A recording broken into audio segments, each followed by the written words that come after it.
그래서 호렙산 붓길 중에서 너희에게 말씀하시던 날에 너희가 어떤 형상도 보지 못하였은즉 너희는 깊이 삼가라. 아멘. 오늘 본문에서도 모세는 어제 말씀에 이어서 계속해서 율법에 대한 가르침을 하고 있습니다. 특별히 오늘 읽은 본문 15절부터 31절까지는 율법의 계명들 중에서 두 번째 계명인 우상숭배 금지에 대한 말씀을 강조해서 가르치고 있습니다.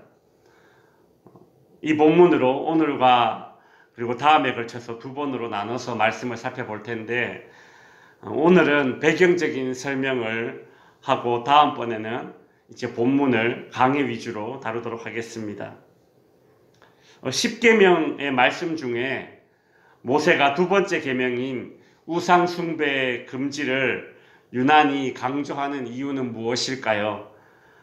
이 계명이 다른 계명들보다 더 우위에 있는 계명이기 때문은 아닙니다.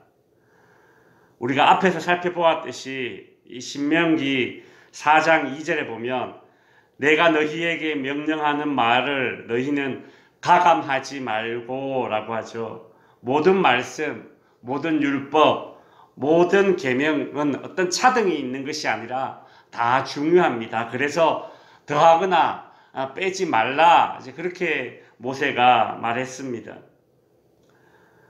모세는 하나님의 말씀에 순종해라 이렇게 이제 가르치고 난 이후에 그에 대한 신뢰로 이 계명을 따로 언급하는 이유는 그것이 시대적인 필요성이 있기 때문입니다. 신명기 말씀은 출애굽 2세대들에게 주어진 말씀입니다. 즉 모세는 지금 출애굽 2세대들에게 다른 계명들보다도 우상숭배에 대한 경고가 가장 필요한 그런 시대였다, 이제 그렇게 판단하고 있는 것이죠. 그들의 아버지, 어머니 세대였던 출애굽 1세대들은 시내산 아래에서 황금으로 만든 송아지를 섬기는 그런 죄를 범하여서 하나님께 징계를 받았었습니다.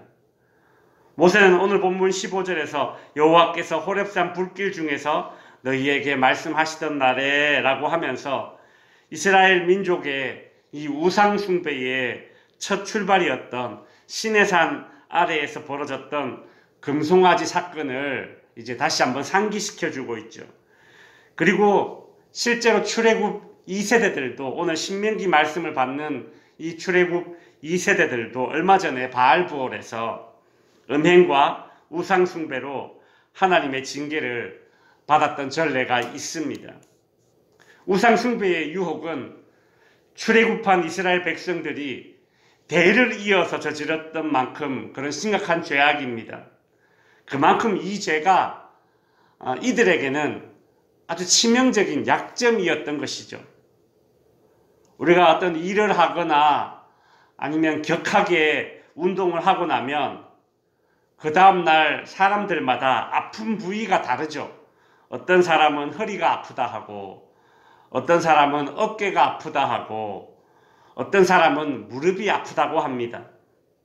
같은 일을 해도 아픈 부위가 제각각 다른 이유는 그 사람이 거기가 약점이기 때문입니다. 그 부분이 제일 약한 부분이기 때문에 그렇습니다. 출애굽한 이스라엘 백성들의 약점은 무엇입니까? 그들이 가장 쉽게 빠졌던 유혹이 무엇인가 하면 바로 우상숭배의 유혹이었던 것이죠. 출애굽 1세대들은 애굽에 살던 시절에 그곳에서 봤던 우상들이 유혹이었고, 출애굽 2세대들은 이제 장차 가나안 땅에 들어가게 되면 그곳에서 보게 될 이 가나안의 우상들이 유혹거리가 될 것입니다. 실제로 출애굽 1세대들은 그들이 이집트에서 노예 생활하고 있을 때에 이집트 사람들이 하토르라는 모양의 이 암소를 섬기는 것을 옆에서 보았을 것입니다. 그리고 이집트 사람들은 이 소 중에서 특별한 무늬를 가지고 있는 소를 선별해서 그 소를 아피스라고 불렀고, 그 소가 죽으면 장례를 치르고 또 다른 무늬를 띠고 있는 소를 선별해서 그 소를 신으로 섬겼습니다. 오늘날도 인도나 힌두교를 섬기고 있는 일부 지역에서는 소를 또 신으로 섬기기도 하고 있습니다. 사사기에 보면 출애굽 2세대 그리고 3세대들은 이후에 이 가나안 종족이 섬기던 가나안 땅의 우상, 즉 바알과 아세라를 섬기게 되었습니다. 그 이유는 가나안 사람들이 농사 짓는 데 도움이 된다면서 이 바알과 아세라를 섬겼는데, 이제 자신들도 가나안 땅에서 농사를 지으려고 하다 보니까 그 비를 내려주고 곡식이 잘 자라게 해준다는 그 우상을 섬기는 것이 좋아 보였기 때문입니다. 결국 바알과 아세라를 섬긴다는 것은 그저 자신들의 농사가 잘 되기를 바라는 마음이고, 더 엄격히 말하자면 자신의 탐욕에 기인했던 것이 바로 우상숭배입니다.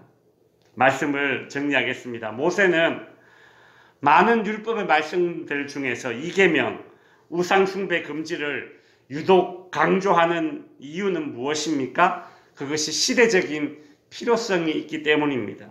그런 의미에서 오늘날에도 우상숭배 금지는 강조되어야 합니다.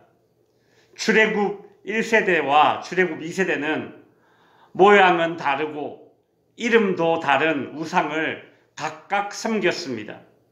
왜요? 각자의 시대의 상황에 맞는 탐욕이 다른 이름으로, 다른 모양으로 나타난 것일 뿐입니다. 출애굽 1세대들에게는 하토르로, 출애굽 2세대, 3세대들에게는 바알과 아세라로 나타난 것뿐이죠. 오늘날은 과거 이스라엘 백성들처럼 금속이나 돌로 만들어진 그런 우상은 섬기지 않지만, 모든 우상 숭배의 근원이 탐욕이기 때문에 시대를 초월하여 우상 숭배 금지 명령은 강조되어야 하는 것입니다. 우상을 섬기려는 유혹, 즉 탐욕의 유혹은 매우 강렬합니다. 그래서 오늘 본문 15절에 보시면 여호와께서 호렙산 불길 중에 모세에게 말씀하고 있는 그 도중에 산 아래에 있던 백성들은 우상을 찾았다는 사실을 기억해야 합니다. 오늘 우리 시대에 우리 안에 솟구치는 탐욕이 또 다른 이름과 또 다른 모양으로 우상이 되어서 우리를 유혹할 때에도 그 유혹에 휩쓸리지 않고 하나님을 잊지 않는 저와 여러분이 될 수 있기를 바랍니다.